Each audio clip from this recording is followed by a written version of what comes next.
अभिवादन स्वीकार कीजिए ब्रजेश मिश्रा का और आप देखना शुरू कर चुके हैं द डिबेट। उत्तर प्रदेश के मुख्यमंत्री योगी आदित्यनाथ ने हर जिले में डिटेंशन सेंटर बनाने को कहा है।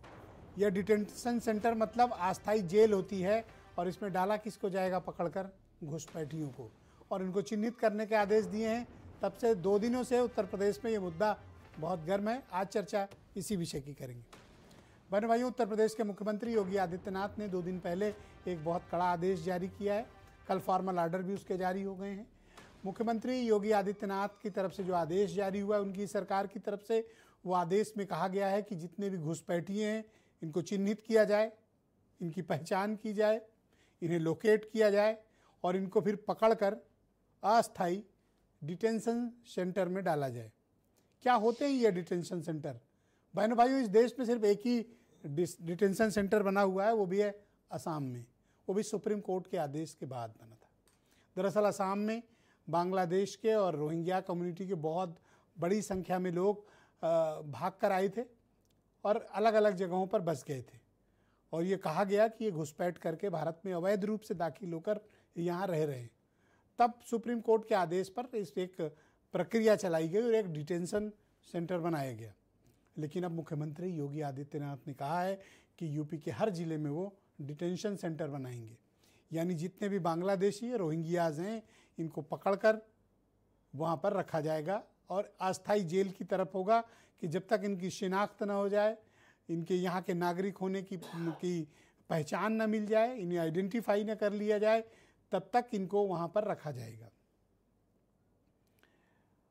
ये सब चल ही रहा था कि इस बीच इन दिनों अखबारों में एक खबर बहुत तेज़ी से छपी कि उत्तर प्रदेश की राजधानी लखनऊ में सफाई कर्मचारियों की कमी पड़ गई है। जो लोग टेम्परेरी रूप से काम कर रहे थे वो अचानक से गायब हो गए हैं। तो जब इसकी दरियाफ्त शुरू हुई और जानकारी जुटाना शुरू हुई तो पता चला कि 2-3 मोहल्ले के मोहल्ले खाली हो गए हैं। तो पत्रकार लोग वहाँ गए और उन्होंने पूछा कि इस मोहल्ले में जो लोग रह रहे थे वो कहाँ गए? तो बोले ये लोग पहले सफाई कर्मचारी थे, काम कर रहे थे, लेकिन असम में अब इन दिनों SIR चल रहा है तो ये असम से आए थे तो वापिस चले गए। उसी के बाद से सरकार एक्टिवेट हुई और उन्हें लगा कि कुछ दाल में काला है, कुछ गड़बड़ है। तो इन घुसपैठियों को चिन्हित करने के लिए इस तरह की एक प्रक्रिया शुरू की गई। लेकिन डिटेंशन सेंटर बनाने की जो प्रक्रिया है ये पेचीदा है। अंतर्राष्ट्रीय कानूनों को और भारत सरकार के भी कानूनों का, नियमों का इसमें बहुत से पालना करना पड़ेगा। लेकिन इसको टेम्परेरी नाम दिया गया डिटेंशन सेंटर का। लेकिन ऐसी क्या प्रक्रिया होगी और धरपकड़ कब से शुरू होगी और इसके राजनीतिक मायने क्या हैं? हालांकि अभी चुनाव बहुत दूर है तो इसे ये भी नहीं कहा जा सकता कि ये चुनावी वजह से शुरू हुई है, लेकिन इसको SIR की प्रक्रिया से जोड़कर देखा जा रहा है, क्योंकि यूपी में 4 दिसंबर तक SIR होना है। अगर लोग भाग जाएंगे, वोट में नाम नहीं होगा तो फिर वोट आगे डाल नहीं पाएंगे। चुनाव भले दूर है लेकिन उसकी कवायद तो लग रहा है अभी से शुरू हो गई है। तो क्या है ये घुसपैठियों का मामला? मुख्यमंत्री ने ऐसे आदेश क्यों दिए? बिहार की SIR की जो सफलता बीजेपी को मिली है उसके बाद अब उनको लगता है कि देश के हर कोने में ये SIR हो जाए और इस तरह के अगर डिटेंशन सेंटर बन जाए तो बात ही क्या है। तो इसका राजनीतिक इम्पैक्ट क्या है? आज चर्चा इसी विषय की करेंगे। आप कुछ स्टेटमेंट सुनिए। प्रदेश की कानून व्यवस्था, राष्ट्रीय सुरक्षा, सामाजिक समरसता सर्वोच्च प्राथमिकता है। किसी भी प्रकार की अवैध गतिविधि को बर्दाश्त नहीं किया जाएगा।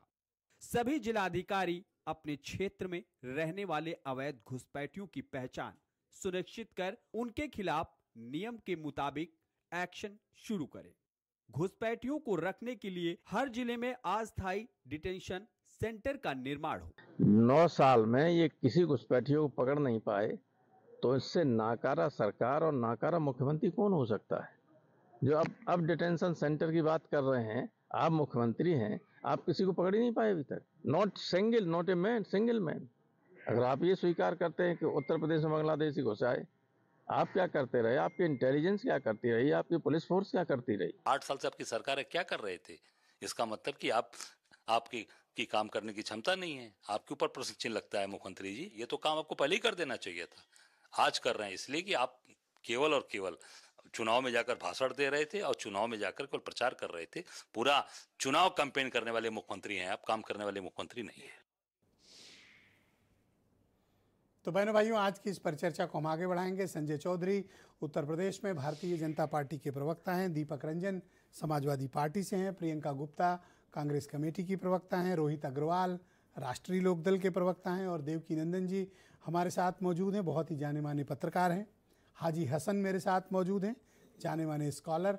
बहुत शुक्रिया आप सभी का इस कार्यक्रम में मेरे साथ सम्मिलित होने के लिए।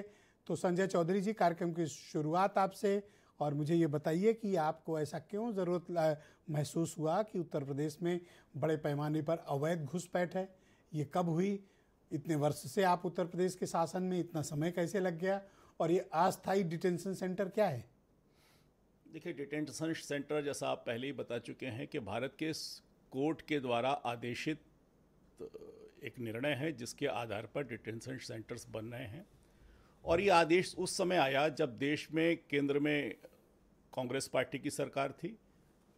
उसके समय निर्णय आया और कांग्रेस की सरकार ने अपने, असम में उस समय कांग्रेस की ही सरकार थी, उन्होंने अपने केंद्र और राज्य सरकार ने मिलकर कांग्रेस के नेतृत्व वाले लोगों ने सबसे पहला डिटेंशन सेंटर बनाया। यानी कि निर्णय कोर्ट का इम्प्लीमेंट करने वाली कांग्रेस और कांग्रेस की केंद्र और राज्य में सरकार सबसे पहला डिटेंशन सेंटर बना। उसके बाद 5 और सेंटर्स असम में बने। तो यानी कि निर्णय कोर्ट का है, इम्प्लीमेंट करने का काम कांग्रेस ने किया, जो आज उसका विरोध कर रही है। लेकिन कोर्ट के निर्णय के हिसाब से देश में जो ऐसे घुसपैठी आए हैं उनके निकालने की एक विधि सम्मत प्रक्रिया है। उस प्रक्रिया के पालन करने के लिए इस तरह के सेंटर्स का निर्माण होना आवश्यक है। और उसी क्रम में उत्तर प्रदेश में ये सेंटर्स हर जिले में बने। विधि सम्मत कार्यवाही के आधार पर ऐसे लोग जो पकड़े जाएं, जो घुसपैठिए हैं, देश के बाहर आए हैं, उन्होंने किन्हीं छद्म दस्तावेजों का प्रयोग करते हुए बनाया होगा। हमने देखा है कि एसआईआर में बहुत सारे ऐसे लोग आए जो कहीं ना कहीं बाहर के थे, उनकी नागरिकता संदिग्ध थी। तो ऐसे लोगों पर प्रभावी कार्रवाई के लिए निश्चित रूप से जो योगी आदित्यनाथ जी ने कहा है कि विधि सम्मत कार्रवाई करते हुए ऐसे लोगों को चिन्हित किया जाए, उन्हें पकड़ा जाए और जैसा पूर्व निर्धारित प्रक्रिया है उसका पालन करेंगे। देश के लिए बेहतरी के आधार पर विधि सम्मत कार्रवाई करते हुए ऐसे लोगों को इन सेंटर्स में रखेंगे और उसके बाद जो भी केंद्र का निर्देश होगा वो जिस देश के होंगे, जहां की उनकी मूल नागरिकता होगी, उसको पता करते हुए उन्हें वापस वहां पर डिपोर्ट करेंगे। मैं समझता हूं कि देश की बेहतरी के लिए देश के साधन संसाधनों का देश के नागरिक इस्तेमाल कर सके, दूसरे लोग उसका दुरुपयोग न कर सके, इसलिए एक सही दिशा में उठाया गया। आप जब ये मुद्दा उठा रहे थे तो आपने कांग्रेस को एक तरह से क्लीन चिट दी, कांग्रेस को एनओसी दी। आप कांग्रेस के पक्ष में थे कि कांग्रेस के खिलाफ थे? आपने कहा कि कांग्रेस की सरकार थी तब डिटेंशन सेंटर बना राज्य में और केंद्र में, और कांग्रेस ने इसे लागू किया। तब तो फिर आपके मुताबिक कांग्रेस को एनओसी है? नहीं, क्यों घेरेंगे फिर कांग्रेस? नहीं, कांग्रेस को मैं इसलिए घेरूंगा कि अभी जो कांग्रेस वाले बोलेंगे उनको आप भी सुनेंगे और देश की जनता भी सुनेगी। तो देश की जनता देख ले कि कांग्रेस का वास्तविक चेहरा क्या है। देखिए, कोर्ट का निर्णय, और आप बता रहे हैं सुप्रीम कोर्ट का, मेरी जानकारी थोड़ी दूसरी है। 2005 के सुप्रीम कोर्ट का एक ऑर्डर पे बनी थी। तो सुप्रीम कोर्ट के निर्णय के बाद अगर कोई संस्था बन रही है, उस समय की केंद्र सरकार उसके समर्थन में खड़ी है, राज्य सरकार उसे पुष्ट कर रही है, पुष्ट करने के आधार पर अपने यहाँ ऐसे केंद्र बना रही है। अगर वैसा ही केंद्र योगी आदित्यनाथ बना रहे हैं तो मुझे लगता है कि सारे राजनीतिक दलों को उसका समर्थन करना चाहिए। पुष्टि हो गई है कि यहाँ पे है? भारत सरकार से बात हुई विदेश मंत्रालय से? देखिए, ऐसा है कि अभी तो नीचे चिन्हित होंगे ना, और चिन्हित की प्रक्रिया जैसे आपने दिखाया शुरू हो चुकी है। बस्तियां खाली हो रही हैं। अगर बस्ती खाली हो रही है, नगर निगम के लोग जा रहे हैं वहां, उनका सत्यापन कर रहे हैं, तो अखबारों में मैंने पढ़ा, प्रोसेस शुरू हो गया है। और मुझे लगता है कि उसमें जो भी आएंगे कानून सम्मत कार्रवाई करते हुए उनके मानवाधिकारों की रक्षा करते हुए। ये इतना स्टार लगा दे रहे हो ना आपकी, नियम शर्तें लागू, कानून सम्मत, विधि सम्मत प्रक्रिया पूरी, तब जाएगा कहां? तब तो यहीं रहेगा वो जी। ऐसे फिर क्या जरूरत है? ब्रजेश भाई, ऐसे अगर इतना तमाशा होना है तो ब्रजेश भाई, ऐसे निर्णयों की धमक बहुत दूर तक सुनाई देती है। अच्छा बताओ, और आप देख चाहते हो कि आप ऐसा आप देख, एक्चुअल में आपका कोई इरादा नहीं, आप देख लीजिएगा, जो इसका जो संदेश है वो बहुत दूर तक आ जाएगा। और अभी आपने जिन दोनों बड़े नेताओं के बाइट दिखाए हैं, वो ये बता रहे हैं कि समस्या है, लेकिन समाधान क्या होगा? समाधान तो यही होगा ना कि उन्हें पहचाना जाए, पहचान के इस राउंड का एक सेंटर अंतिम में सवाल रखा है जाए। अंतिम सवाल ये है कि जब सब कांग्रेस ने किया, बनाया कांग्रेस ने डिटेंशन सेंटर, लागू कांग्रेस ने किया, तो आपने क्या किया? इतने समय से आप शासन में हो, आपने तो एक डिटेंशन सेंटर भी नहीं बनाया, ना आपने कोई कार्रवाई की। ब्रजेश भाई, हमने अपने चुनाव घोषणा पत्र में किए गए वादे को पूरा किया और मेरे ये साथी विपक्षी दल हमें प्रेरित करते हैं। जब हमने कहा ना कि 370 हटाएंगे, हम देरी कर रहे थे, ये कहते थे कि तुम हटा नहीं पाओगे वरना हिंदुस्तान में कोई गोल पोस्ट मत बदलो, इसी पे रहो। नहीं, देखिए ऐसा तिरंगा लेकर चलने वाले नहीं आएंगे, तो हमने वो कर दिखाया। फिर इन्होंने कहा कि तारीख नहीं बनाएंगे, मंदिर कब बनाएंगे, तो हमने मंदिर भी बना दिया और कल झंडा भी फहरा देंगे। और निश्चित रूप से कांग्रेस ने और समाजवादी पार्टी कह रहे हैं कि आप पकड़ क्यों नहीं पाए, अब हम पकड़ के दिखाएंगे भी और बाहर भी भेज कर दिखाएंगे। मैं समझता हूं कि इन राजनीतिक दलों को सद्बुद्धि आ गई है और इस मामले में भी हमारा समर्थन करेंगे। सर 11 साल से दिल्ली की गद्दी पे हैं, 8 साल से ज्यादा उत्तर प्रदेश में बीत चुका है। आपके मुताबिक, जैसा आप कह रहे हैं, मेरे पास कोई एक एविडेंस नहीं, एज पर यू जैसा आप कह रहे हैं कि सब कांग्रेस ने डिटेंशन सेंटर बनाए, कार्रवाई की सुप्रीम कोर्ट के कहने पर, राज्य में भी वो थे, केंद्र में भी उनके, सर आपने तो कुछ भी नहीं किया। फिर ब्रजेश भाई, हमने तो स्टेप बाय स्टेप किया। हमने अपनी घोषणा पत्र अभी भी आप विधि सम्मत, कानून सम्मत, नहीं, हमने देखिए, हम करेंगे कानून के हिसाब से। Thank you sir. करेंगे पूर्व के दिशा निर्देश और सुप्रीम कोर्ट के जो आदेश हैं उनका अनुपालन धन्यवाद। मैं दीपक रंजन जी को इनवाइट करता हूं, समाजवादी पार्टी के प्रवक्ता हैं। दीपक जी, स्वागत आपका। तो अब तो डिटेंशन सेंटर बन रहे हैं, अब पकड़ के वहाँ सब रखे जाएंगे, जितने घुसपैठियाँ हैं ये सब पकड़े जाएंगे। आपको कोई तकलीफ? देखिए ब्रजेश जी, मैं समझता हूँ कि पूरी भारतीय जनता पार्टी और भारतीय जनता पार्टी के प्रवक्ता कहीं ना कहीं आज बड़े कंफ्यूज दिख रहे हैं कि डिटेंशन सेंटर के पक्ष में है ये या पूर्व की सरकारों के पक्ष में थे ये आज जो ये बनाने जा रहे हैं उसके पक्ष में है ये। देखिए 9 साल इनकी सरकार को हो गया, 9 साल में एक घुसपैठियों को नहीं ये खोज पाए, न एक घुसपैठिए के खिलाफ ये कार्रवाई कर पाए, न एक डिटेंशन सेंटर बनवा पाए। और आज जिस तरीके से कह रहे हैं, धमक नहीं धमका रहे हैं, ये लोगों को बता रहे हैं कि डिटेंशन सेंटर तुमको भेजेंगे हम, और कागज देखिए इनके काम करो, SIR ना कराओ तो छोड़ देंगे। इनके पीछे मसला वहीं फंसा है, आप समझ नहीं रहे। इनके पीछे इनका मकसद यही है, 9 साल से कुछ कर नहीं पाए, नाकाम नखादा सरकार है, किसी काम की नहीं है सरकार। सिर्फ बतौलेबाजी कर लीजिए, ड्रामेबाजी कर लीजिए, बड़ी बड़ी बातें करा लीजिए, मन सजा करके मुख्यमंत्री को तो मैं समझे नहीं पाता हूँ कि मन सजा करके उनको इस तरीके की चीज़ों में मजा क्या आता है। 9 साल से सरकार तुम्हारी है भैया, तुमको यही नहीं पता है कि तुम विपक्ष में क्या काम हुआ। एक तरफ तो तुम उसकी तारीफ करो, आज हमारे प्रवक्ता जी वही कर रहे हैं, और फिर धमका भी रहे लोगों को कि कार्रवाई होगी, बाहर भेज दिया जाएगा। एक चीज समझो आप, अच्छा आसाम में सरकार गेंद कहीं पड़ रही है और कट के जा कहीं और रही है। हाँ।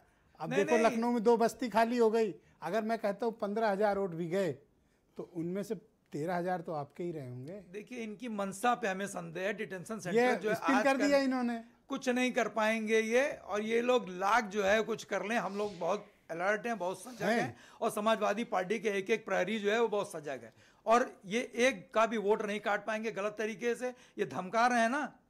अच्छा, घुसपैठियों के खिलाफ कोई अभियान चले, आपको कोई आपत्ति है? नहीं, आपने 9 साल से क्यों आप आंख बंद किए हुए थे? भाई अवैध रूप से देश में कैसे रहेगा? अचानक थोड़ी हमारा देश। सरकार केंद्र में इनके 11 साल से आदरणीय ब्रजेश जी, और 9 साल से इनके प्रदेश में सरकार है। अगर एक भी घुसपैठी आ गया तो नाकामयाब। हाँ, तो हम अब पकड़ेंगे, तब नहीं पकड़ पाए, क्यों नहीं तब पकड़ पाए आप?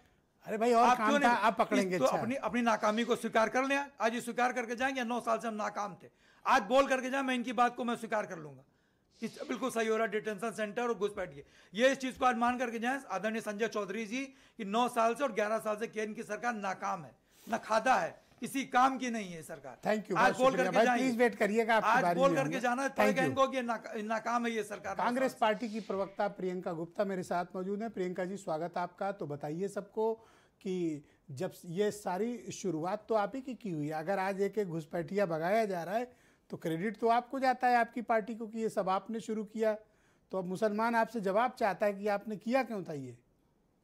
देखिए, सबसे बड़ी चीज़ मैं कहना चाहती हूँ कि इसमें मुसलमान और हिंदू की कोई बात नहीं है, पर यहाँ पर बात ये है कि आखिर जो इलीगल इमिग्रेंट्स होते हैं उनके लिए इतनी हमदर्दी क्यों है भारतीय जनता पार्टी को, कि आज वो चाहती है कि हर जिले में एक डिटेंशन सेंटर बनाए। ये वही सरकार है जो हर जिले में 2 स्कूल नहीं चला पा रही थी 2 किलोमीटर की दूरी पर, 2 से 3 किलोमीटर की दूरी पर, उनको मर्ज कर दे रही थी। उसके लिए इनके पास पैसा नहीं था। आज डिटेंशन सेंटर के लिए इनके पास पैसा है, वो इनको खिलाएंगे, रखेंगे, इनकी सेवा करेंगे। अरे भाई, बाहर के देशों में हमारे जब नागरिक हथकड़ी बांध के वापस आ रहे हैं तो आप क्यों नहीं भेज पा रहे? आप एक भी घुसपैठिए को आज तक बाहर नहीं भेज पाए। आप अगर सिर्फ आंकड़ों की बाजीगरी की बात करिए तो आंकड़े भी इनके पूरी तरीके से फेल है। अगर यूपीए के 10 साल के कार्यकाल की बात करिए तो 88,000 के करीब घुसपैठिए बाहर किए गए थे, पर भारतीय जनता पार्टी के 25 तक अभी तक के कार्यकाल में सिर्फ 5,000। तो आप इस हक में हैं कि इतनी दरियादिली क्यों है? अब आप बता रहे हैं कि 2-2 बस्तियां खाली हो गई और भारतीय जनता पार्टी शकल देख रही है। भारतीय जनता पार्टी मतलब जो वादे बड़े-बड़े कर रही है, करनी चाहिए कि और अगर आप वो ये उठा गए बताइए कि वो तो काम आप कर लोगों रहे का थे, क्या होगा? वो कर्मचारी थे, कॉन्ट्रैक्टर को पकड़िए, आप पकड़ के लाइए उनको। कहाँ भाग गए वो? कैसे भाग गई? 2-2 बस्तियां खाली हो गई और आपसे सैलरी ले रहे थे, आपसे काम कर रहे थे आपका, और उसके बाद इधर उधर पूरी सब जगह घूम रहे थे। ये पैसे दे रहे थे उनको? अरे भाई आप बताइए ना, आप उनको खिला रहे हैं, पिला रहे हैं, उनको पाल रहे हैं, उनको पोस रहे हैं, उसके बाद कह रहे डिटेंशन सेंटर में रखेंगे। क्यों रखेंगे आप डिटेंशन सेंटर में? टैक्स पेयर का पैसा बर्बाद अवैध करेंगे। घुसपैठ किया, बिल्कुल रखेंगे। You are going to waste the money, tax payer की हार्ड एंड फास्ट मनी को वेस्ट करेंगे, वो भी उन पर जो इस देश के नागरिक नहीं है। क्यों करेंगे आप? सवाल का जवाब दीजिए मुझे। और ये पैसा आप किस हक से उस पे वो खर्च करेंगे जाके? जवाब दीजिए। सफाई कर रहे थे। और दूसरी चीज मैं आप बताइए, मैं सबसे बड़ा सवाल तो ये है कि ये कौन आइडेंटिफाई करेगा? ये बीएलओ आइडेंटिफाई करेगा कि कौन इस देश का नागरिक है, कौन नहीं है, जबकि एसआईआर प्रक्रिया इस बात को आइडेंटिफाई नहीं करती। तो आपका क्या मत है कि ये जो घुसपैठ के खिलाफ अभियान योगी सरकार चलाने जा रही है, ये क्यों कर रही है? अरे भाई, अभियान चल कहाँ रहा है? ये तो एसआईआर प्रक्रिया चल रही है, जो अरुण जेटली जी ने, जो भारतीय जनता पार्टी के थे, स्वर्गीय हैं, उन्होंने संसद में कहा कि एसआईआर प्रक्रिया नागरिकता डिसाइड करने की प्रक्रिया नहीं है। एक जस्टिस जो लाल बाबू का केस था 1995 में, सुप्रीम कोर्ट ने कहा कि ये कोई भी ये एसआईआर प्रक्रिया नागरिकता डिसाइड करती ही नहीं है। इस डिबेट में ये प्रश्न आया ही नहीं सिर्फ कि हमने कभी कहा हो कि एसआईआर के जरिए नागरिकता। अरे तो आप बता रहे हैं कि आप एसआईआर स्टार्ट कर रहे हैं आपने, और कौन सा जो है तरीका अपनाया है जो है? तो घुसपैठ होनी चाहिए देश में या नहीं होनी चाहिए? भाई घुसपैठ करा कौन रहा है? ये जिम्मेदारी सरकार की है। सरकार गृह विभाग तो आप 2005 में आप सत्ता में थे, तो इसका मतलब आपने कराया है? नहीं, अरे भाई अगर ये करा रहे हैं तो उतना आपने भी कराया होगा। नहीं, तो निकाल क्यों नहीं रहे? ये हमने तो निकाल दिया। अगर हम कराने के मूड से तो तुम निकाल क्यों रहे थे? आपको ठीक करने के लिए रखे हैं, अभी भेज नहीं, ये निकाल क्यों नहीं रहे? ये रखे क्यों बैठे? इनके वोटर हैं ये सारे इनके वोटर हैं। इनको खुद अपने कार्यकर्ताओं को आइडेंटिफाई करना चाहिए। क्या इनके वोटर तो नहीं है? किसके? भारतीय जनता पार्टी के वोटर घुसपैठिए। ओके, शुक्रिया आपका, धन्यवाद। हमारे साथ जुड़ी रहिएगा, आपने इंपॉर्टेंट बात कही है। मैं रोहित अग्रवाल राष्ट्रीय लोकदल के प्रवक्ता हैं और रूलिंग पार्टी का जो अलायंस है उसके सदस्य हैं। बहुत शुक्रिया आपका रोहित जी।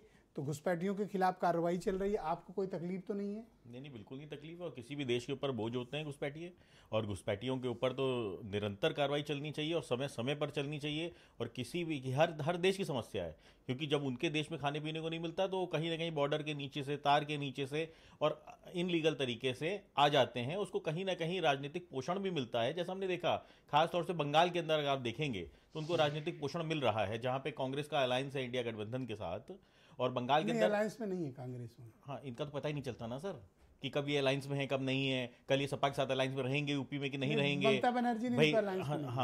हाँ, ठीक बात है। बिहार में जो स्थिति हुई है उसके बाद तो अलायंस इनके साथ कोई करेगा ही नहीं। वैसे भी यूपी में भी मुझे लगता है समाजवादी पार्टी भी दोबारा सोचेगी। घुसपैठिया है, हमारी तकलीफ घुसपैठिया है। तो कांग्रेस के नाम पे निकल नहीं, हमें काहे का दर्द है? कांग्रेस में बचा ही क्या है उत्तर प्रदेश के अंदर जो हमें दर्द होगा कांग्रेस के साथ? कांग्रेस में तो झंडा उठाने वाला नहीं बचे। क्यों देते?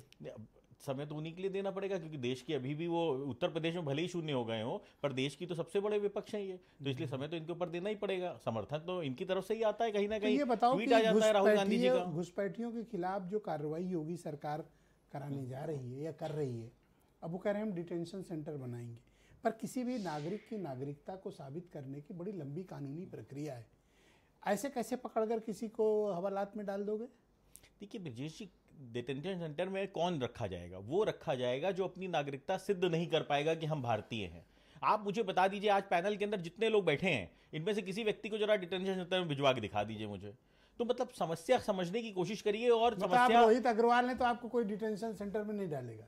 नहीं, हम रोहित अग्रवाल हों, चाहे हम मोहम्मद अली हों, और चाहे हम जॉन डिसूजा हों, लेकिन अगर हम भारतीय हैं तो हमको डिसीजन सेंटर में कोई नहीं डालेगा, क्योंकि हमारी जड़ें इसी भारत से जुड़ी हुई हैं, जमीन से जुड़ी हुई हैं। और हम अपने पिता का भी सबूत दे सकते हैं, हम अपने दादा का भी सबूत दे सकते हैं, परदादा का भी सबूत दे सकते हैं। तो एक बात समझनी पड़ेगी कि जब घुसपैठिया आते हैं, आप बताइए बंगाल बॉर्डर के ऊपर आपका कैमरा गया ना, और देखा ना कि किस तरीके से वहां भगदड़ मची है। हिंदुस्तान छोड़ छोड़ के बंगाल में कूद कूद के जा रहे हैं बॉर्डर से, कह रहे साहब हम तो आसान है आना जाना। अब ये कुछ ना कुछ तो आसान होगा ही भाई, वहां पे गए हैं वो डिटेंशन सेंटर टाइप की ही व्यवस्था है जिसके अंदर वो गए, वो कह रहे हैं साहब हम हिंदुस्तानी नहीं है, खुद कह रहे हैं वो। तो घुसपैठिया की अगर समस्या है तो कहीं ना कहीं सारे राजनीतिक दलों को एक साथ आना चाहिए, इसमें राजनीति नहीं करनी चाहिए। इसमें ये सब सवाल नहीं चलते हैं कि आपने पहले क्यों नहीं किया। भाई कांग्रेस खुद कह रही है इनके टाइम पे तो बहुत सारे थे, 85,000 इन्होंने वापस भेजे। भाजपा के कार्यकाल में तो कुल 5,000 ढूंढ पाए हैं अभी तक। इन्होंने डिटेंशन सेंटर तो खोले थे, कार्रवाई तो शुरू की थी, ये तो अभी कुछ नहीं कर रहे हैं। ये कह रहे हैं केवल धमक पहुंचा रहे हैं। इनको तो पता था ना, ये धमक पहुंचा, इनको तो पता था ना किसको अंदर लाए हैं वोटिंग कराते समय, किसको बाहर लेके जाना है। तो इनको तो पता था ना, भाई देश के लिए तो ये भी काम करते हैं, तो इनको तो पता था कि कब वोट कराने के लिए हम अंदर लेके आए, अब उसके बाद उनको यूज करके उसके बाद उनको वापस भेज देते थे। तो ये तो बता रहे हैं। आपकी पार्टी सपोर्ट में है कि डिटेंशन सेंटर खोले जाएं, हमारी पार्टी पूरी चिन्हित करके उनको जेल में डाला जाए। हमारी पार्टी पूरी तरीके से घुसपैठियों के विरोध में है। हमारी पार्टी पूरी तरीके से भारतीय सरकार बनाने के लिए संकल्पित है। अगर भारत की सरकार क्लैरिटी दे दो, ये डिटेंशन सेंटर के हक में हो आप? नहीं, बिल्कुल। देखिए, अगर कोई भी विदेशी है जो हमारे भारत के अंदर रह रहा है, उसके साथ जितना गलत सलूक, मतलब उसको तुरंत भारत की सीमाओं से बाहर कर देना चाहिए, क्योंकि वो बिल्कुल बिल्कुल, क्योंकि भाई आप अपने देश में रहिए ना, आप वहां पैदा हुए हैं, हमारे देश में क्यों? आपकी तरफ से यस कर दें। बिल्कुल यस है, बिल्कुल यस है। और अगर कोई भी विदेशी पकड़ा जाएगा, आप देखिए दिल्ली के अंदर क्या हुआ, बम फटा, कोई जाति धर्म के व्यक्ति मरे क्या उसके अंदर? उसके अंदर तो हिंदुस्तानी मरा ना। मारा किसने? वैसे ही घुसपैठियों ने जो कहीं ना कहीं बॉर्डर में तार के नीचे से आए थे।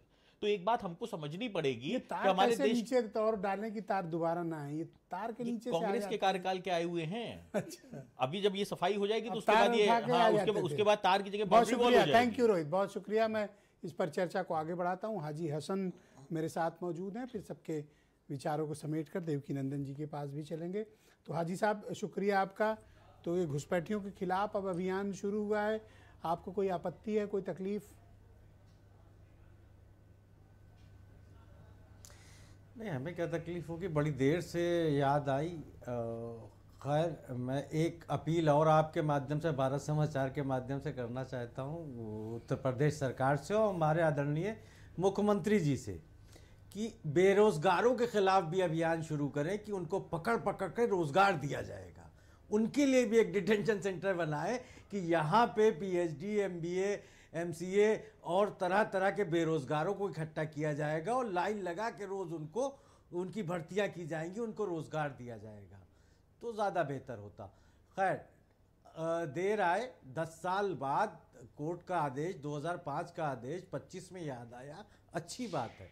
एक भी अनलीगल आदमी हमारे हिंदुस्तान में नहीं होना चाहिए, लेकिन हमारे प्रदेश की सुरक्षा व्यवस्था देखिए किस तरह से हमारी जान और ब्रजेश जी, आपका स्टूडियो और आपकी जान खतरे में थी कि 15,000 आदमी एक बारगी गायब हो गए।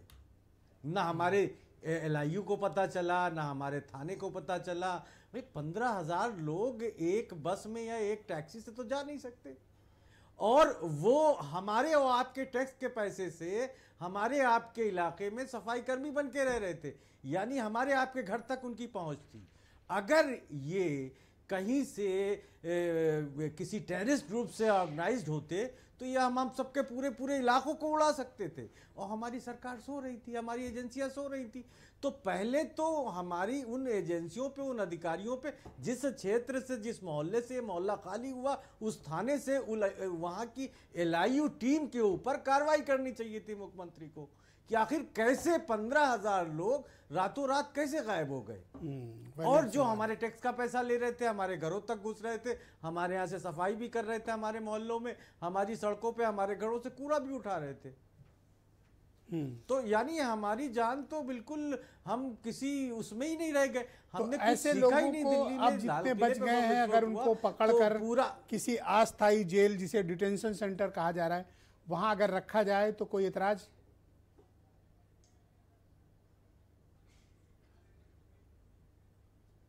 आपकी आवाज नहीं आ रही जी। मैंने कहा अगर इन सबको पकड़कर किसी डिटेंशन सेंटर में रखा जाए तो कोई एतराज है आपको?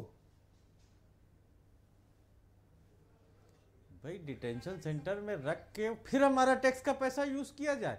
ये जहां से आए हैं और जिस बॉर्डर से इनसे पूछा जाए वहां पे जिस अधिकारी की जिस उसकी ड्यूटी थी उसको सजा दी जाए, इनको वहीं से वापस किया जाए। तार उठा के आ गए थे, इनको तार रख के इनका भारत पोषण करके एक ऐसे तार उठाई थी और आ गए तो थे। उस तार के इर्द गिर्द जिसकी ड्यूटी थी उसकी जिम्मेदारी क्या थी? क्या उसने पैसे रोहित की ड्यूटी लगाई जाए कि वो तार उठा के सबको वापस करे। Thank you madam, thank you madam. पहला राउंड है, कोई भी इंटरप्ट नहीं करेगा। उत्तर प्रदेश में आ रहे थे जी, बहुत शुक्रिया। मैं देवकी नंदन जी को इस कार्यक्रम में आमंत्रित करता हूं। बहुत ही जाने माने पत्रकार हैं। देवकी जी, स्वागत आपका। तो अब उत्तर प्रदेश की सरकार ने ये पहल की है कि हम घुसपैठियों के खिलाफ एक वृहद बड़ा अभियान चलाएंगे और जो ऐसे आइडेंटिफाइड किए जाएंगे उनको पकड़कर हम डिटेंशन सेंटर में लाएंगे। 24 घंटे से अधिक हो गया, कोई ये प्रक्रिया अमल में लाई गई, कोई ऐसे प्रकरण आए, और आप इस पूरी कार्रवाई को, ऑपरेशंस को किस तरह से देखते हैं? देखिए ब्रजेश जी, भारत और बांग्लादेश की जो सीमा हमारी लगती है वो करीब 4000 किलोमीटर से ज़्यादा की है और उसमें से 3400 के आसपास उस पर बाढ़ लगे हुए हैं। बाकी जो सीमा है वो खुली हुई है। वहाँ पर CISF है, BSF है, मतलब सेंट्रल फोर्सेस सब तैनात हैं। सवाल ये उठता है कि आखिर ये बांग्लादेशी भारत में घुस कैसे रहे हैं, पहला।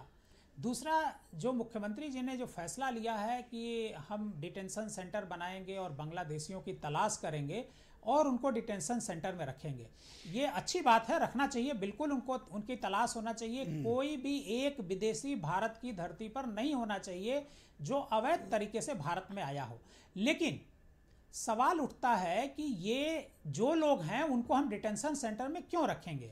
अभी अमेरिका ने बेड़ियों में लगा करके भारत के लोगों को भेजा जो अवैध तरीके से अमेरिका में घुसपैठ किए थे, तो हम बांग्लादेशियों को बाहर कर दें।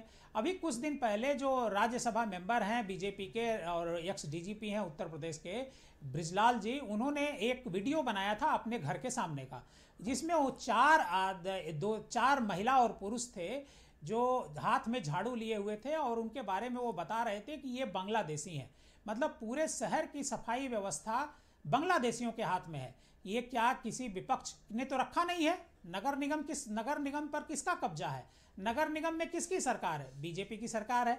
तो बीजेपी की सरकार में अगर उनको काम दिया जाएगा तो मुझे लगता नहीं है कि आज एक बार काम दिया जाए और दूसरी बार उनको हटा करके डिटेंशन सेंटर में रखा जाए। डिटेंशन सेंटर सरकारी खर्चे पर चलता है। डिटेंशन सेंटर की जो व्यवस्था है सिर्फ कश्मीर में है और जब कश्मीर में विवाद हुआ था तब मनमोहन सिंह ने उसको बनाया था और उसके बाद आसाम में है। बाकी पूरे देश में कहीं भी डिटेंशन सेंटर शायद मेरी जानकारी में नहीं है। लेकिन जो भारत और जो बांग्लादेश की जो नागरिकता को लेकर के एक डिस्प्यूट है कि जो बांग्लादेशी भारत में आ जाते हैं उन्हें किस तरीके से वापस भेजा जाए, इसको लेकर के जो नियम है हमारा वो भी काफ़ी शिथिल है और स्पष्ट नहीं है कि किस तरीके से आइडेंटिफाई किया जाए कि ये व्यक्ति बांग्लादेशी है। क्योंकि जो भी व्यक्ति आता है यहाँ पर भारत में घुसता है, रहता है, उसको आधार कार्ड बन जाता है। अब जब आधार कार्ड बन गया, हम उसको बांग्लादेशी कैसे साबित कर सकते हैं? ये एक बड़ा सवाल। दूसरी बात, जितने जैसे रोहित कह रहे थे कि भाई हम अपने फोर फादर्स का बता सकते हैं, दादा परदादा, हमारी रूट्स हैं, हमारी जड़ें हम बता सकते हैं, जो अवैध रूप से आया होगा वो कैसे बताएगा? वही पकड़ा जाएगा? नहीं, बात बिल्कुल सही है, बिल्कुल सही है। लेकिन सवाल ये उठता है कि जो बांग्लादेशी बांग्लादेश से भारत में आए और बांग्लादेश की जो सीमा है, अगर हम लखनऊ को बेस मान करके चलते हैं तो करीब 2000 किलोमीटर से ज़्यादा दूरी है। 2000 किलोमीटर की दूरी उन्होंने कैसे तय कर ली? क्या रास्ते में कोई पुलिस नहीं पड़ी? क्या वो आसमान, ये वैलिड पॉइंट है कि पहले बंगाल पार किए होंगे, फिर झारखंड, फिर बिहार, तब उत्तर प्रदेश आए, फिर उत्तर प्रदेश आए। तो अभी बिहार में SIR हो रहा था, बिहार में SIR हो रहा था। बिहार में SIR किस मुद्दे पर हो रहा है? संजय चौधरी के नगर निगम यहाँ उनको तनख्वाह पे भी रखे हुए, फंडिंग भी कर रहा है। SIR तो इसीलिए हो रही थी ना कि बांग्लादेशी विदेशी जो वोटर बने हुए हैं उनको बाहर किया जाए, उनको नहीं वोट देना है। लेकिन क्या इलेक्शन कमीशन ने ये बताया कि बिहार में कितने बांग्लादेशी पकड़े गए? एक बांग्लादेशी का नाम उन्होंने घोषित नहीं किया कि ये बांग्लादेशी है। तो उसी तरीके से यहां भी हो रहा है, लेकिन डिटेंशन सेंटर बनाने की बजाय मुझे लगता है कि एक लाइन में हमारे पास पूरी फोर्स है, इंटेलिजेंस है, पुलिस है, एक दिन में पहचान करके और सबको वापस कर देना चाहिए, सबको वापस कर देना चाहिए, तुरंत वापस कर देना चाहिए, बांग्लादेश के बॉर्डर पर ले जाकर जा रहा है। आपको बोलने के लिए थोड़ी है। तो आप क्या चाहते हैं कि ये डिटेंशन सेंटर की प्रक्रिया, घुसपैठ की प्रक्रिया पर सरकार लगाम लगाए, या फिर इसको आप SIR से जोड़ के देख रहे हैं? नहीं, देखिए क्या है, जो हमारा पैसा है, जो हम आप टैक्स देते हैं, इस टैक्स के पैसे से डिटेंशन सेंटर बनेगा। तो डिटेंशन सेंटर में अगर कोई बांग्लादेशी रहता है तो हमारे पैसे से पलेगा वो। तो हम ऐसा कौन सा काम करें कि हमारे पैसे पर वो पले? जैसे हमारे यहाँ वो सफाई कर रहा था तो एक तरीके से हम उसको पैसा दे रहे थे ना, नगर निगम को, नगर निगम भी उनको पैसा दे रहा था, तभी वो काम कर रहे थे। यहाँ बिना किसी से पूछे नहीं, उनके पास आधार कार्ड होगा, उनके पास सारे पेपर। तो आप क्या चाहते हैं कि इसकी जांच हो कि वो कैसे यहाँ काम कर रहे थे? पहली चीज तो यह है कि पहले ये जांच होनी चाहिए कि कैसे वो भारत में घुसे। जिस अफसर के कार्यकाल में घुसे हैं, सबसे पहले उस अफसर के खिलाफ एक्शन होना चाहिए, चाहे वो CISF का हो, चाहे CRPF का हो, और जिन थानों से होकर के वो गुजरे हैं उनके खिलाफ एक्शन होना चाहिए। और जिन लोगों ने नगर निगम में, तो आप उलझाए दे रहे हो फिर। नहीं, उलझाने के बाद जाएगा कहाँ फिर? वो तो यही रहेगा। और ये संजय चौधरी ने भी तमाम नियम शर्तें बता दी हैं, इतने के बाद कहाँ जाएगा? वो तो यही रहेगा। जैसे वहां 2000 किलोमीटर सफर तय करके आया है, अभी कल लखनऊ में पहचान कर ली जाए, परसों उनको बसों से जाकर के बांग्लादेश बॉर्डर छोड़ दिया जाए। भाई सीधा सवाल ये है कि आपने जितने पॉइंट रेज किए हैं, मैं इस सारे मुद्दे संजय चौधरी की तरफ फॉरवर्ड करता हूं। पहचान सबसे बड़ा मुद्दा है। जैसे ही ये पहचान हो जाती है कि ये बांग्लादेशी है, सारे इनके बिंदुओं का तुरंत उसको बाहर कर दिया जाना चाहिए। मेरा अब संजय चौधरी बोलेंगे, बोलिए। देखिए, देवकी जी पे मुझे लगता है राहुल गांधी का थोड़ा थोड़ा असर आ गया है। अब लो, जैसे बात कर रहे हैं, जैसे राहुल गांधी कहते हैं कि वोटर लिस्ट है बहुत खराब, डुप्लीकेट नाम है, एक आदमी 20-20 जगह है, उसका कार्ड ठीक नहीं है, ये चीजें बहुत खराब हैं। लेकिन SIR नहीं होना चाहिए, ना ना ना ना ना, ये नहीं होना, ठीक नहीं होना चाहिए। गड़बड़ चीज है, पहले गड़बड़ हुई है, लगातार हुई है, हम गड़बड़ दिखाएंगे, लेकिन सुधार नहीं होना चाहिए। ना ना ना ना ना ना ना। और भूल गए, ये ऐसे कर रहे हैं कि जैसे हमारे समय हुआ। देवकी बाई तो बड़े वरिष्ठ पत्रकार हैं। देवकी बाई, असम गण परिषद का नाम तो आपने सुना ही होगा। 85 से 95 के बीच में चलने वाले असम आंदोलन का हाल तो आपको पता ही होगा। चुनाव हुआ था तो लगभग 2.5% ही वोट पड़े थे। किस विषय पर पड़े थे देवकी भाई, याद है आपको? पूरी तरह से याद है। क्या विषय था? असम गण परिषद की क्या मांग थी, बताइए जरा। देखिए असम गण परिषद से इसको हम लोग न लें। वाह, असम गण परिषद में इन्हीं घुसपैठियों को लेकर असम गण परिषद ने संघर्ष किया। देवकी भाई, चेक कर लीजिए। बिल्कुल ठीक बात है, चेक कीजिए। और ये समस्या कितनी पुरानी है, क्यों भूल गए आप? आपको क्यों नहीं याद रहा? समस्या गिनाएंगे, लेकिन समाधान की बात होगी तो मुंह चुराएंगे। इसीलिए मैं कहता हूं कि आप पर राहुल गांधी का बड़ा असर हो गया। नहीं, बिल्कुल हो गया है। राहुल की तरह मैंने कहा ना, वोटर लिस्ट गड़बड़ है, एक आदमी 14 जगह है, उसकी फोटो ठीक नहीं है, पिता की जगह पुत्र का नाम है, पुत्र की जगह अम्मा का नाम है। समस्याएं गिनाएंगे, लेकिन समाधान होने लगेगा तो समाधान नहीं होना चाहिए। लेकिन एक वैलिड सवाल उठाया था देवकी नंदन ने, एक वैलिड सवाल था, आपने उनको नौकरी पे क्यों रखा था और फंडिंग क्यों कर रहे थे? नगर निगम तो आपके पास है, बीजेपी के पास है, कैसे फंडिंग हुई उनको? हम ही ने सलाह दिया कि क्या करना चाहिए, हम ही बता रहे हैं कि कैसे बाहर करना चाहिए। अच्छा, एक सेकंड रुक जाओ, अब देवकी जी सुन लो। आप तो वही तर्क जुटा रहे हैं, आप तो वही बता रहे हो कि उसको जाके पकड़ लेना चाहिए था। इस देश के अंदर सबसे बड़ा आंदोलन असम गण परिषद ने किया, इसी समस्या को लेकर किया, 85 में किया। यानी कि अगर 85 में ये समस्या थी तो कितने पहले से रही होगी कि एक राज्य के सारे युवा सड़क पर आ गए, पूरा राज्य बंद हो गया, आगजनी होती रही, और ये लगभग 2.5-3 साल तक हुआ। और उसके बाद उन्होंने राजनीतिक दल बनाना पड़ा, राजनीतिक दल बनाकर वो सत्ता में आए। क्या बात करते हैं अब देवकी भाई? और आपसे एक बात बताओ कि आप अपनी जवाबदेही से क्यों भाग रहे हो? आप 8 साल से अपनी जवाबदेही भी तो संजय जी सुनिश्चित करो।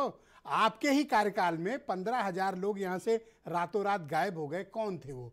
और आपने उनको नगर निगम में नौकरी में क्यों रखा था? क्या नगर निगम के किसी अधिकारी पर आपने कार्रवाई की? और ये आए कहां से थे और गायब कहां हो गए? ब्रजेश भाई, ये जवाबदेही आपकी ब्रजेश है। भाई, इसीलिए तो देखिए सुप्रीम कोर्ट ने जो डायरेक्शन दिया उसमें क्या कहा, ऐसे उनको जेल में मत रखो, उनको अलग रखो, उसके लिए डिटेंशन सेंटर बनाओ और उसके बाद उन चीजों की जांच करो। ये उसका प्रोसेस है। तो आप इसकी जांच कराएंगे जो हुआ है? बिल्कुल कराएंगे इसकी जांच। ये फंडिंग कहां से हो रही थी? बिल्कुल सारी जांच कराएंगे और हर जांच में पाए जाने वाले दोषी पर कार्रवाई करेंगे और जो ये लोग आए हैं इन्हें देश के बाहर भेजकर दिखाएंगे। ऑलराइट, अब तो जांच के लिए भी तैयार हो गए आपको? अब तो कोई आपत्ति नहीं? नहीं, हमको कोई आपत्ति नहीं, आपकी आपत्ति नहीं लिया जरा देव इनकी दीपक रंजन जी की है। आज आप पर्सनल हो रहे हो, कुछ रुक जाओ थोड़ा। देखिए इनका मोटो क्या है, इनका मकसद क्या है, पूरा प्रदेश जान चुका है, पूरा प्रदेश समझ रहा है। नहीं, ये जांच के लिए तैयार है कि ये 15,000 लोग जो भागे हैं जिनको नगर निगम से पैसे मिल रहे थे, ये कौन थे? जांच कराएंगे। अरे भाई, जो तो हमारे टैक्स का जो पैसा क्या हमको वापस करेंगे? हमको वापस करेंगे? मेरे पास नहीं है। उस अधिकारी को, उस मेयर को जेल के पीछे, जेल के सिकंजों के पीछे डालेंगे? अगर इन सब चीजों पर तैयार हैं तो मैं इनकी सारी शर्तें, सारी बातें इनकी मानने को तैयार हूं। देखिए इनका मकसद क्या, इनका मोटो क्या है कि एक पर्टिकुलर एक मुस्लिम कम्युनिटी को इतना डराओ, इतना परेशान करो। अरे वो मुसलमान कहां से आ गए? अरे कौन और कौन सा घुसपैठ, किस घुसपैठिए को आप बाहर कर पाओगे? रोहिंग्या कौन है भाई? अरे बांग्लादेशी की बात करते हो? बेड़ियों में रोहिंग्या कौन है मेरे भाई? सह पर आए मेरे भाई, आपने सह दिया उनको। ये देशी और विदेशी है। सह दिया उनको। देशी और विदेशी। एक लोग बोलिए, एक जवाब दीजिए तब मजा आएगा। देशी और विदेशी बोल रहा था। आप कंप्लीट शिष्टाचार का पालन करो, केवल शिष्टाचारी मत बनो, केवल देशी और विदेशी का अंतर है। देशी और विदेशी का अंतर है, इसका और कोई अंतर नहीं। आप ज्यादा तेज आवाज है मेरी। एक सेकंड रुकिए, इन्होंने शह दिया। आप बोलिए। इनके बांग्लादेश में आसाम में सरकार आप क्या चाहते हो ये बताओ? आसाम में सरकार किसकी है? इन्हीं की है। इनकी है ना। जब आसाम से वहां से बेरोजगार हुए लोग, उनको जबरदस्ती हिंदू मुस्लिम कराया, इनको भगाया, उसके बाद वो यहाँ पर आए, यहाँ पर काम धंधे पे लगे और इन्होंने उसको टैक्स, इन्होंने हमारे टैक्स उनको तनख्वाह दी। अच्छा, मैं एक चीज की बात करता हूँ। मैं पहले राउंड में उठाया, दूसरे में भी उठाया कि भाई ये 15,000 मिसिंग है, इसमें से 10-12,000 नगर निगम के साथ काम कर रहे थे। इसकी जांच होनी चाहिए कि नहीं? नहीं, बिल्कुल जांच होनी चाहिए। क्यों नहीं? किसने काम पे? अच्छा, हो क्यों नहीं रही थी? किसी एजेंसी ने लगाया तो उनको पकड़ो। नहीं, हम ये कह रहे हैं कि अभी हो क्यों नहीं रही थी, ये हम नहीं सोच पा रहे हैं। 15,000 आदमी एकदम से चला गया। कोई एतराज तो नहीं अगर ये सख्त कार्रवाई करें तो? सख्त कार्रवाई नीचे से लेकर ऊपर तक करें, पर्टिकुलर कुछ लोगों को चिन्हित करके मैडम, और इन लोगों को कार्रवाई ना। सरकार तैयार है कि चलो हम नगर निगम वाले में जांच करा लेंगे। अब तो एतराज खत्म आपका। अब तो घुसपैठियों को चिन्हित करके जेल में डाला जाए। सिर्फ 15,000 भाई, हमारे देश में कोई बाहरी आदमी इलीगल तरीके से जो आया है, वीजा से आए हो स्वागत, मेहमान स्वागत, पर घुसपैठ करके आए हो तो भगाए जाओ। अच्छा, एक चीज ये 15,000 थे कौन? इस चीज को क्लियर भी वही है प्रभु। नहीं, 15,000 थे कौन? प्रियंका जी बताएंगे। आप कह रहे हैं कि आसाम गए, आसाम हमारे हिंदुस्तान का हिस्सा नहीं है। अब सहयोगी को समय दीजिए। बोलिए मैडम। ब्रजेश जी, यहाँ घुसपैठिए तो घूम रहे हैं पूरी तरीके से। पहले आसाम में काम कर रहे होंगे, आसाम में रह रहे होंगे, फिर वो उत्तर प्रदेश में आए, उत्तर प्रदेश में उनको काम मिल गया, वो तनख्वाह मिल गई। तो आखिर ये घुसपैठियों को इतनी सुविधाएं दे कौन रहा है इस देश में? मुझे तो ताज्जुब हो रहा है कि भारतीय जनता पार्टी सिर्फ और सिर्फ बातें कर रही है, जिसको मैं कहूंगी कि जो पॉलिटिकल पोल्यूशन है, AQI, उसको रेज करती रहती। काम के नाम पर आप देख लीजिए हकीकत क्या है। घुसपैठियों को इस देश से भगाया जाए तो पोल्यूशन? नहीं, ऐसी बात कर रही हूँ मैडम। मैं घुसपैठियों की बात ही नहीं कर रही हूँ। मैं तो कह रही हूँ कि इस तरह की बातें जो कर करके है वो पोल्यूशन है, ऐसे कहिए। घुसपैठ पोल्यूशन फैला रही है ये। वो घुसपैठिए इस राज्य से उस राज्य में आराम से मूव कर रहे हैं, काम कर रहे हैं, नौकरी कर रहे हैं, और उसके साथ में ये क्या कह रहे हैं, हम किसी को रहने नहीं देंगे, हम किसी को छोड़ेंगे नहीं। अरे भाई, तुम छोड़ नहीं रहे हो, तुम उसको काम दे रहे हो, तुम उसको रखे हुए हो। खाली बात तोलेबाजी करने से काम नहीं चलेगा। यू आर नॉट तो आपकी पार्टी क्या चाहती है, क्या किया जाए? हमारी पार्टी सीधे सीधे चाहती है, अगर कोई घुसपैठिया है तो उसकी जिम्मेदारी ले। सबसे पहले तो ठीक ले, जिम्मेदारी लेकर उसको सीधे सीधे डिपोर्ट करे। उसको किसी कीमत पे हमारे देश में नहीं रहना है। नियम तो सुनिए मैडम। आप कौन सा नियम है, कौन सा नियम कानून है? आप बताइए कौन से नियम कानून के तहत ये निकालने जा रहे, बताएं तो। आप तो गला पकड़ रही हैं। ये तो बीएलओ से कह रहे, तुम बताओ भाई कौन है बीएलओ, कौन होता है? आप किसी को पकड़ते हैं ना तो उसको मौका दिया जाता है कि आप अपनी नागरिकता साबित करिए। बीएलओ के आधार पे ये बनाएंगे किसी को जो है घुसपैठिया और किसी को नहीं? क्या इलेक्शन कमीशन डिसाइड करेगा? को भी तैयार नहीं। क्या इलेक्शन कमीशन डिसाइड करेगा इस देश में कौन घुसपैठिया है कौन नहीं है? क्या उसको ये हक है? अच्छा, ये क्या बीएलओ डिसाइड कर सकता है? फॉर्म जमा हो गया? बीएलओ छोड़ दीजिए, ये कहेंगे आपका बीएलओ डिसाइड कर ले। आपका फॉर्म जमा हो गया SIR वाला? बिल्कुल जमा हो जाएगा हमारा फॉर्म। ठीक है रोहित, आप आज क्यों तेज? रुक जाएं, तसल्ली रखें। सवाल ये है, नाराजगी कोई बात नहीं है। नाराजगी मुझे किसी से नहीं, नाराजगी इस सिस्टम से है कि आप काम नहीं कर रहे, आप सिर्फ कह रहे। आपको करना होता तो आपने कर दिया होता। रोहित अग्रवाल, और आप पूछ एक किससे चीज की रहे? दोनों विपक्ष से हाँ, विपक्ष की एक बात में एक है, वो विलिंगनेस चाहिए, वो डिटर्मिनेशन चाहिए सरकार में कार्रवाई का। सिर्फ जैसा कि हमारे संजय चौधरी जी कह रहे थे कि धमक तो दिखेगी, तो सिर्फ धमक दिखाना है या वाकई में कार्रवाई करके भी दिखाना है? देखिए ब्रिजेश जी, समस्या ये है कि हमारे देश के अंदर वरिष्ठ पत्रकार हैं, वरिष्ठ नेता हैं, परंतु उनको जानकारी कुछ नहीं है। अभी हमारे पैनल पे बैठे एक पत्रकार ने कहा कि घुसपैठिए को आज पकड़ो, कल बस में बैठा के बांग्लादेश भेज दो। क्या यही प्रक्रिया है? नहीं भेज सकते आप, क्योंकि अगर आपने घुसपैठिए को पकड़ा है तो आप कह रहे हैं तार उठा के आ गए। नहीं, तो तार उठा के आ गए, वो भले ही तार उठा के आ गए, उठा के वापस नहीं। हाँ नहीं, तार उठा के वापस नहीं भेज सकते आप। तो क्या नहीं, उसके मैडम सुन लो मैडम, अगर इतनी आपने लिखी होती इतना संयम बता देती ना फिर आपको। फिर फिर देखिए ब्रिजेश जी, समस्या ये है कि क्या नियम कहता है? 6 प्रक्रिया है प्रॉपर। देखिए उसका क्या है, पहले गिरफ्तारी करिए, हिरासत में रखना पड़ेगा आपको, दूसरा प्रक्रिया है मैडम प्लीज, फिर निर्णय लेना पड़ेगा आपको कि ये व्यक्ति घुसपैठिया है, ये आपको निर्णय लेना पड़ेगा। ऐसा थोड़ी ना है कि देवकीनंदन मिश्रा बैठे, उनको ले आके कल कह दें घुसपैठिया, उसका बैठा दे उनको बस में और कह दें जाओ बांग्लादेश। आप समझिए, हाँ, उसके बाद न्यायालय की सुनवाई होगी, उसको मौका मिलेगा। अरे मैडम सुन लो मैडम, अच्छा सुन लो मैडम, ये 15,000 आदमी गायब हो गए तो उनको उठा के हम बांग्लादेश भेज दें? क्यों नहीं भेजें? उनको उठा के नहीं, एक सेकंड, पहले राउंड में आप कह रहे थे कि इनको सबको पकड़ के भेज। मैडम प्लीज जरा रुक जाए, सर उसकी प्रक्रिया है, उसकी आप तो अभी कह रहे थे कि उठा के भेज दो। उसको हिरासत में रखने की प्रक्रिया है, और हिरासत में कहाँ रखेंगे? कि कांग्रेस वालों के घर में रख देंगे हिरासत में? डिटेंशन सेंटर में ही तो रखना पड़ेगा ना, कहाँ रखेंगे आप? हिरासत में अगर लेंगे, जो प्रक्रिया है, आपने घुसपैठिए को पकड़ा, आप उसको कहाँ रखेंगे? कांग्रेस के घर में थोड़ी ना रखेंगे। अच्छा, जेल में मतलब मूर्ख बनाया जा रहा है। कांग्रेस मूर्ख बना रही है देश को। समस्या ये है, आप रखोगे इसको घर पे, जब तक न्यायालय के अंदर उसको मौका नहीं दिया जाएगा। लागू होता है, हाजी देश में लागू होता है। हाजी हसन जी, हो गया आपका? जनरल नॉलेज तो रखो मेरे अब आपके भाई नहीं बोलने दे रहे। मैडम शांत हो, शांत हो, आप बोले। देखिए ऐसा आपके पास 20 सेकंड बचे। ब्रिजेश जी देखिए, एक प्रक्रिया है, हाजी साहब रेडी रहो। हाँ, डिपोर्ट करने की प्रक्रिया है, किसी भी व्यक्ति को पकड़ मुझे के। प्रक्रिया न समझाओ, पहले राउंड में कह रहे थे पकड़ो भेज दो, आप प्रक्रिया समझा रहे हो। पकड़ो भेज तो ये किस लिए फिर कर रहे हो सारा तमाशा? पकड़ो भेज दो बिल्कुल यही है। देवकी जी सही कह रहे थे। नहीं, पकड़ो भेज दो, लेकिन पकड़ो भेज दो का मतलब ये नहीं कि सुबह की बस में आज यही पैनल पे बैठे हुए बीजेपी के मतलब सहयोगी दल कह रहे हैं कि प्रक्रिया है।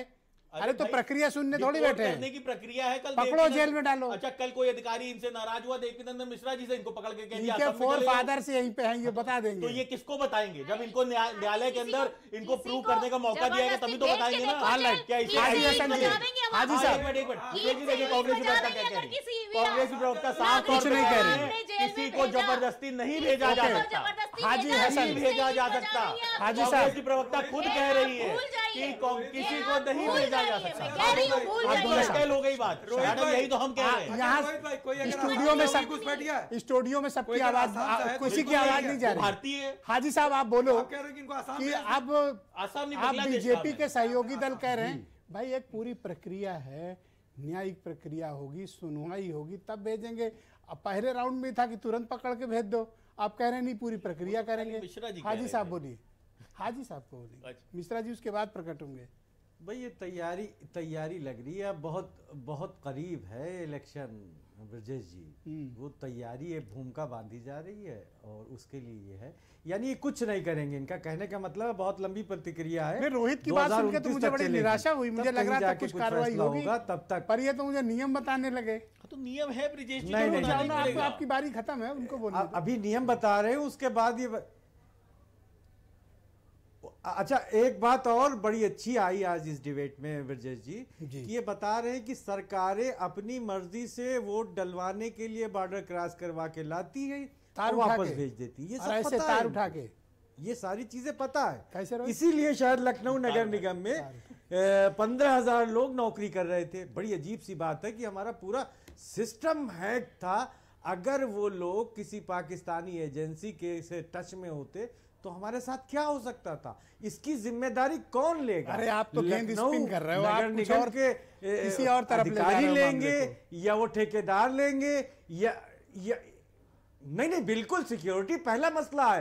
राज्य में सिक्योरिटी व्यवस्था के लिए हमें अच्छी तरह से याद है कि आधी आबादी ने, हमारे प्रधानमंत्री जी कह रहे थे कि हमारा साथ दिया। आधी आबादी ने, जिनको न्याय मिला था 3 तलाक के जरिए, उन्हीं ने साथ दिया, तब सरकार बनी थी जी। और थैंक यू। कंधे से कंधा मिला के सरकार बनी आज थी। डिबेट के पहले चरण में सर्वाधिक और दूसरे चरण में निशाने पर रहे देवकी नंदन मिश्रा, जाने माने पत्रकार हैं, और वो अपना बचाव खुद करेंगे। देवकी जी शुरू हो जाइए। अब इसमें संजय चौधरी ने कहा कि राहुल की आत्मा मेरे ऊपर आ गई। अब बोले, हाँ बोले बोले, आप बोले। अब इसमें मैं क्या बचाव करूं कि भाई अगर किसी सही बात का कोई जवाब ना हो तो राहुल की आत्मा, मैंने कोई वैलिड पॉइंट न रखा हो तो कोई बताए। अभी रोहित अग्रवाल कह रहे थे कि देवकी नंदन को कैसे पकड़ दिया जाएगा। देखिए क्या है, पहली बात तो अगर बात में जो बात रोहित ने कही वो ठीक कही बाद में, लेकिन पहले जो कहा वो गलत कहा। होता क्या है कि बांग्लादेश भारत का ही तो हिस्सा रहा है। कभी बांग्लादेश और भारत के बीच में कोई द्विपक्षीय समझौता है ही नहीं कि अगर घुस करके कोई नागरिक भारत में आ जाता है या भारत का नागरिक बांग्लादेश में चला जाता है तो उसे कैसे डिपोर्ट किया जाएगा। आप बताइए कि शेख हसीना बांग्लादेश की प्रधानमंत्री रही हैं, वो भारत में है कि नहीं है? उसे किसने शरण दे रखी है? राजनीतिक शरण है भाई, राजनीतिक शरण है। मतलब एक मिनट, वो उस देश की प्रधानमंत्री शरणार्थी के रूप में। नहीं, इनको क्या दिक्कत है? कोई बीच में नहीं बोलेगा, बीच में कोई नहीं बोलेगा। आप सही बात कोई सुनेगा नहीं। यही तो दिक्कत है। आप बोले सर, आपकी बात सुन रहा हूं, मैं सुन रहा हूं आपकी बात, आप बोलो। शेख हसीना को किसने भारत में शरण दिया हुआ है, ये कोई बता सकता है?